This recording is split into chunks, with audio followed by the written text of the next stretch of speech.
So now we'll talk about the vestibular sense, or our movement sense. So for this sense, we've got the receptors in our inner ear. So it is to do with balance and gravity and how our bodies feel during movement.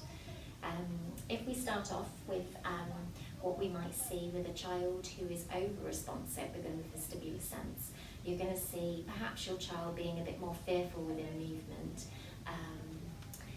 more cautious. They might dislike some playground equipment, for example, the merry-go-round, the roundabouts. They might be scared of being bumped into by others, and they might not like having their hair tipped back during personal care tasks like hair washing. At school, you might find that the teacher says they find PE activities a challenge, and they don't like being involved with those as well.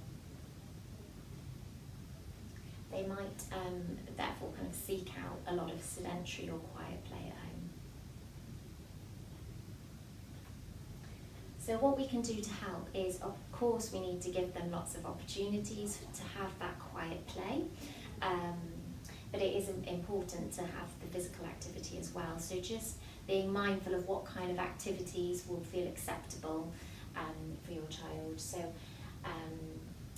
using the back and forward movements, the more linear movements can be more acceptable for these children often, rather than the spinning and the more intense movements through play and playground equipment and things. If your child really struggles with this, you could also consider where things are placed, so their day-to-day belongings, so when they're getting ready for school, where's their bag placed, their coats, their shoes. Can you have like a little shelf or something where things are placed at their hip level, rather than having to bend down and reaching for things as well. And think about different strategies you can use for hair washing if tipping back in the bath is difficult as well. So alternatively, if your child is under-responsive within the vestibular sense, so if they're not, that means if they're not getting enough of this sensory information, you'll probably see your child or describe your child as being on the go all the time.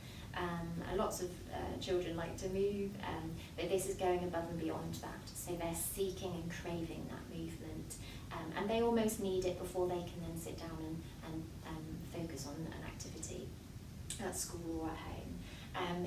They might be described as being very fidgety in class, very challenging to sit still to do their schoolwork or perhaps their homework at home. These are often the children who might be quite risk takers in their play, the climbing trees very high, or they might seek out the spinning things, all the intense movements that we previously talked about. Children being over-responsive might avoid. These children, however, often seek out that a lot and need it to meet that kind of just right threshold so they can concentrate a bit more. They can, however, become quite excitable if they're getting too much. So when we talked about that balancing act and how you can monitor the sensory input that they're having and helping them to adjust that, this can be one area that's quite important as well. So if they're not getting enough, what can we do to help? So it's giving them lots of movement opportunities throughout their day, movement breaks at home and at school. Consider where their things are kept. Make them, it sounds a bit mean, but moving around the house a bit more. If they struggle to sit down for dinner, perhaps have them do a movement break before that, try a big burst of energy, a big burst of movement to help them with their focus and concentration. Things like a move and sit cushion can be helpful in school, which is air-filled cushion, and you sit and kind of constantly having to move and balance a little bit. That can be helpful for some children, or therapy balls as well. Could do that instead of sitting on a chair, so they're constantly having a little bit of movement and bobbing around.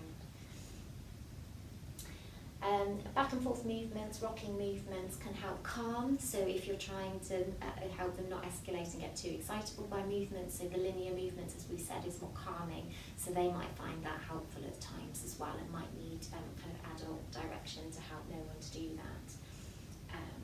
But overall, lots of movement opportunities, lots of movement breaks, and it needs to be scheduled throughout their whole day at home and school. so to meet that threshold, that need of movement for them. Star jumps, running on the spot, pushing against the wall, lots of different strategies out there, and we will explore that later as well.